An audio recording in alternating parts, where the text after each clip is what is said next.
Bismillah Rahman Rahim. Beta, today we have to start our fourth unit, that is From Mother with Love by Zua Sherbon. Okay, it's a sort of story, beta, comprising of a family which has got three members: father, mother, and daughter. The name of the father is John Hawley, the name of mother is Mary Hawley, and the daughter is Minta Hawley. Okay, Hawley is the family name, as we have got our family names. Same is the case here in this story. They are the three characters that we are introduced in the story. Okay, when the story opens, we are introduced with these three characters, and if we talk about the plot of the story, then it's very simple because it has got three characters and it's simple. All the events that occur just because of one another, there's a connection. They are interlinked with one another, and it's very simple. Okay, the story is about the death of the mother of Minta Hawley. Okay, when she grew up and she joined the first grade, then she one day while sitting, she remembered all the things with poignant clarity, that what had happened that day when her mother uh, passed away, and she has to bear all the things. But the author she uses very beautiful theme.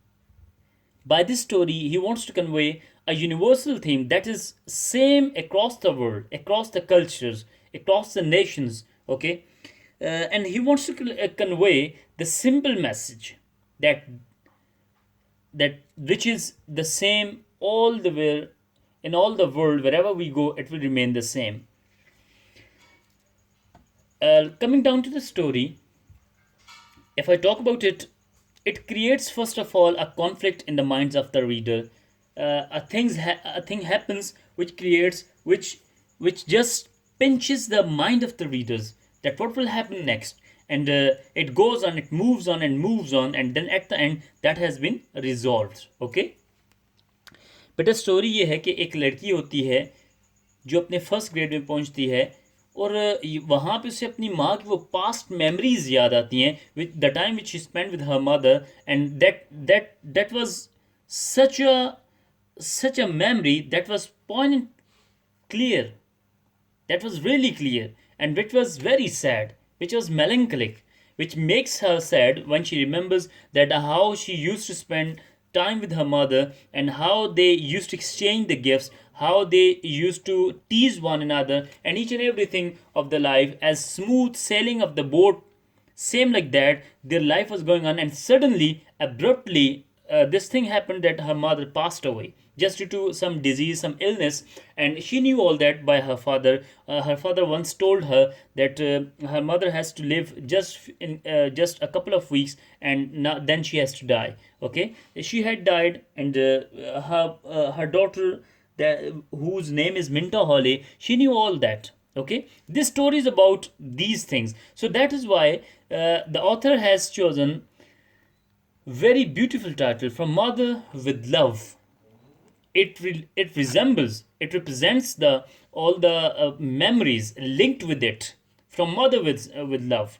When we are departed with someone, we just represent, we just recall, we just reminisce all the things that we keep with him, and which we keep just with reference to him. Okay, just we remember all those things, and that is very pinching sort of thing when we remember someone who has just passed away, who has just departed from us. Okay, तो बेटा ये अपनी माँ के वो साथ गुजरे हुए दिनों को याद करती है, फिर उदास होती है, फिर परेशान होती है, लेकिन at the same time she must up she musters up her courage, and she lives her life in the fullest. वो अपनी माँ की पहले चीज़ें याद करती है, पहले उसकी पहले तो वो नॉस्टैल्जिक होती है, अपने पास्ट में जाती है, लेकिन by the end of the story she says that why not I should live like my mother as she used to live. I should do all those things. I should be full of life. I should live my life to the fullest. Okay, and I should create the meaning. I should create an environment in which others linked with us, all the people who are related to us, who are just standing by us, they should all be happy.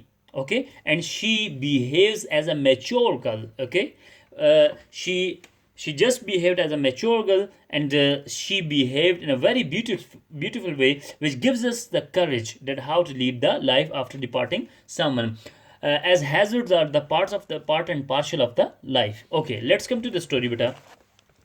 As you knew, that we had three characters: John Hawley, Mary Hawley, and Minta Hawley. John Hawley is the father of Minta Hawley, and Mary Hawley is the mother of Minta Hawley, and Hawley is the family. This is the family. Okay, so let's start. The day that Minta Hawley grew up was a crisp golden day in early September. कहता है ये सितंबर के आगाज़ का एक रोशन दिन था जब मिंटा हॉले बड़ी हो गई। वो अपने फर्स्ट ईयर ग्रेड में, अपने 11th ग्रेड में जाने के लिए थी। Afterwards she was to remember everything about that day with poignant clarity. अब कहती है कि इसके बाद उसे वो तमाम चीज़ें बिल्कुल क्लियर कट, बिल्कुल क्रिस्टल क्लियर, बिल्कुल क्लियरली वो याद थी, जो उसके लिए बड़ी तकलीफ दे साबित होती। पॉइंट क्लैरिटी बेटा कहते हैं बहुत ज़्यादा हर एक चीज़ याद होना। ठीक है, बिल्कुल क्लियरिटी, शार्प पॉइंटेड, यकीन जिसको आप कह सकते हैं, बहुत ज़्यादा किसी चीज़ का क्लियर होना।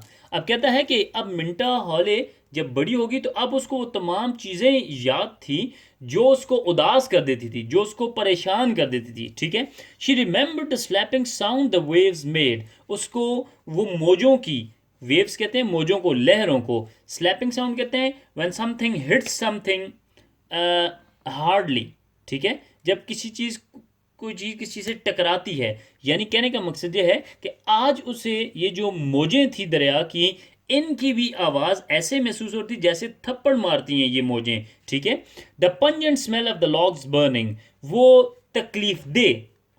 ठीक है, that pinching, that smell, that foul smell of the woods that were burning. Logs कहते हैं बेटा दरख्तों के तनों को। कहती है कि वो बुरी बदबूदार स्मेल जो थी, बदबू जो थी, वो भी जो तकलीफ दे थी, पंजेंट मीन तकलीफ दे, ऑफ द लॉग्स, उन तनों की बर्निंग जो जल रहे थे, even the girls that soared and swooped overhead. और कहती है कि उसको, यानी अब वो जो लॉग, वो जो लकड़ी जल रही थी, उसकी भी बदबू से अच्छी नहीं लग रही थी। अब उसके जलने के से जो वो एक स्मेल से पैदा होती, उसको वो कैसी स्मेल क्या थी? Foul smell. और कहती है इवन द गर्ल्स किसको कहते हैं बेटा? Sea gulls. ठीक है, it's a type of a sea gull, समुद्री बगले की एक किस्म है। अब राइटर हमें क्या बताती है? Even the girls that soared and swooped overhead, हत्ता के कहती है कि वो जो समुद्री बगले जो ऊपर हवा में उड़ रहे थे और इधर उधर होते खाते हवा में, वो भी उसे अब बुरे महसूस हो रहे थे, उसको अच्छे नहीं लग रहे थे उड़ते। But most of all she remember her father's face when he told her. लेकिन कहती है सबसे ज़्यादा क्लैरिटी से, सबसे ज़्यादा क्रिस्टल क्लियर उसको अपने वो वालिद का चेहरा याद है जब उसके वालिद ने उसे बताया था। बेटा हियर कॉन्फ्लिक्ट स्टार्ट्स। यहाँ पे एक रीडर्स के माइंड में एक चीज़ पिंच करती है कि उसके वालिद ने उसे क्या बताया था। ठीक है, यहाँ पे एक कॉन्फ्लिक्ट स्टार्ट होता है, यहाँ पे वो रीडर की अटेंशन को ग्रैब करती है। This is the technique. ठीक है, how you take your reader with you, how you engross your reader with you, how you keep their attention in the story. Okay, यहाँ पे हमारे पास एक कॉन्फ्लिक्ट स्टार्ट होता है कि उसका बाप उसे क्या बताता है। So let's see ahead. It began likely any other Saturdays. अब ये वो क्या कर रही है बेटा? माइंड इट कि मिंटो हॉले अब ये पास्ट मेमोरीज में, ठीक है, वो ये सोच रही है, उसके माइंड में ये सारी चीज़ें चल रही हैं। This is the story. अब वो अपनी कहानी बताती है। It began like any other Saturdays, कहती है ये भी बाकी हफ्तों की तरह एक हफ्ता था। With मिंटा lying in bed an extra our, जबकि मिंटा अपने बेड पे 1 घंटा लेट तक लेटी रही, सोई रही। Breakfast was always lazy and unhurried on Saturday mornings. कहती है कि जैसा कि हर हफ्ते को हम नाश्ता सुबह देर से ही होता था. सो क्या कहती है, the three of them in the breakfast room. Which three of them? These three family members. Which three?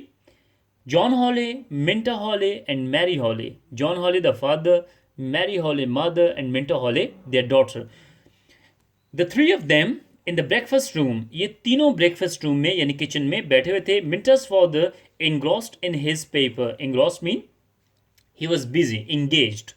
कहते हैं बेटा कि मिंटा का जो बाप था वो मसरूफ था इन हिज पेपर, अपने अखबार पढ़ने में. हर मदर फ्लाइंग अराउंड अ गेली colored house coat, mixing waffles and frying bacon. Minta setting the table. अब क्या कहता है मिंटा का फादर जो है वो अखबार पढ़ने में महव था, मसरूफ था, और उसकी माँ इधर उधर हो रही थी. गेली कलर्ड कहते हैं बेटा ब्राइट कलर्ड कोट पहने हुए. Mixing waffles and frying bacon, वो पिग का जो मीट है उसको मिक्स कर रही थी, उसको फ्राई कर रही थी. ठीक है. मिंटा सेटिंग द टेबल, और मिंटा जो थी वो क्या कर रही थी, टेबल को सेट कर रही थी. This is the setting of the story where the story happened. ठीक है. अपने घर में ये एक किचन में बैठे हुए थे. अब क्या कहते हैं, they talked the casual happy talks of the people who love each other and don't have to make conversation. कहता है राइटर हमें ये बताती है जोआ शेरबुन कि उनकी आपस में बातें चल रही थी, वे अमूमी बातें जो दूसरों के बारे में वो करते, जिनके बारे में वो अक्सर कन्वर्सेशन नहीं आपस में करते थे, लेकिन वो आपस में किन की बातें करते, लोगों की बातें करते. हैप्पी टॉक्स, कैजुअल, आम अमूमी जो बातें होती हैं लोगों के बारे में जो एक दूसरे को चाहते हैं. ठीक है. They talk the casual talk of the people who love each other and don't have to make conversation. कहता है उनकी भी कहती है कि ऐसी बातचीत चल रही थी जैसे जो एक दूसरे को चाहते हैं, जैसे बाप बेटी थे, माँ बेटी थे. सो इनकी आपस में एज सच उस तरह से इस बात पे गुफ्तगू नहीं होती थी, लेकिन वो आपस में कैजुअल टॉक्स कर रहे थे लोगों के मुताल्लिक. अबाउट नेबरहुड डूइंग्स, यानी अपने पड़ोसियों के मुताल्लिक वो क्या कर रहे हैं. And items in the paper में क्या आया है. About the clothes Minta would need when she went away to school in a couple of weeks. और वो इस मुताल्लिक बातें कर रहे थे कि मिंटा को कैसे कपड़े ज़रूरत होंगे जब वो स्कूल जाएगी कुछ हफ्तों के बाद. Okay, these were the talks that were going on. It was after the dishes वो फिनिश्ड. कहता है कि अब हमें राइटर क्या बताती है कि जब खाने के बर्तन उठा लिए गए, खाना ख़त्म हो गया. Minta's father asked her if you would like to go down to the beach for a little while. अब क्या कहता है राइटर हमें कि उसके बाप ने, यानी मिंटा के बाप ने, जॉन हॉले ने पूछा था मिंटा से क्या वो बीच की तरफ कुछ वक्त के लिए जाना पसंद करेगी. लो टाइड ही सेड, उसने कहा कि पानी की मौजें कम हैं. Might get a few clams. Clams कहते हैं बेटा सी फूड को, ये मछलियों की एक किस्म होती है क्लैम्स. ठीक है. Might get a few clams, उसने क्या कहा कि आज दरिया की मौजें कम हैं और शायद क्या हमें कुछ सी फूड भी मिल जाए. Minta nodded agreement. ठीक है बेटा, there are two things, nodded, nod and anti nod. When you nod, जब हम किसी की हाँ में हाँ मिलाते हैं और सर हिला देते हैं बगैर बोले, डेट इज कॉल्ड नोडिंग. जब हम ना में सर हिला देते हैं, that is called anti nodding. ठीक है. मिंटा नोडेड अग्रीमेंट, मिंटा ने आमादगी में अपना सर हिलाया. But her mother made a little face, लेकिन उसकी माँ ने थोड़ा सा मुंह बनाया. Horrors, clam chowder for another week. उसकी माँ ने कहा कि उफ, खौफजदा करती है ये चीज़ मुझे कि क्लैम चाउडर, चाउडर कहते हैं बेटा सूप को, जो किस चीज़ से मिलके बनता है, फिश से, सी फूड से, एकन से, ये पोटैटोज़ वगैरह डाल के, ऑनियंस वगैरह डाल के ये सूप बनता है. उसने कहा कि ये कितनी खौफनाक बात है कि एक और हफ्ता हम ये सी फूड वाला सूप पियेंगे. Sure you wouldn't like to go Mary. अब उसके बाप ने क्या पूछा, मिंटा की माँ से पूछा, क्या मैरी तुम नहीं जाना चाहोगी. मिंटास फादर आस्क्ड, मिंटा के बाप ने, मिंटा के वालिद ने कहा, the salt air might help your headache. ये जो नमकीन हवा है ये शायद कि तुम्हारे सर के दर्द दूर करने में मदद करे. No you two run along. उसकी माँ ने क्या कहा कि नहीं, आप दोनों ही इकट्ठे चले जाएं. I curl up with an apple and a television program. उसने क्या कहा कि मैं एक सेब खाऊंगी और एक टीवी का प्रोग्राम देखूंगी. बेटा कर्ल अप किसको कहते हैं, जब हम कुर्सी पे सिमट के अपने नीज को, अपने घुटनों को अपने पेट से लगा के बैठे हैं. You might got the point. Okay, जब हम सिमट के बैठते हैं कुर्सी पे, अपने टांगों को ऊपर करके अपनी बैली के साथ लगा के। शी yawned and stretched, अब उसने किस अंदाज में कहा, शी yawned, उसने जमाइली एंड स्ट्रेच और अंगड़ाई लेते हुए ये बात कही थी। Looking almost as young as Minta, वो उस वक्त इतनी जवान लग रही थी जितनी के मिंटा जवान थी, मिंटा जैसी वो दिख रही थी, महसूस हो रही थी। बेटा, up to this point we have been introduced to the story, and we have been introduced to the characters and all the things.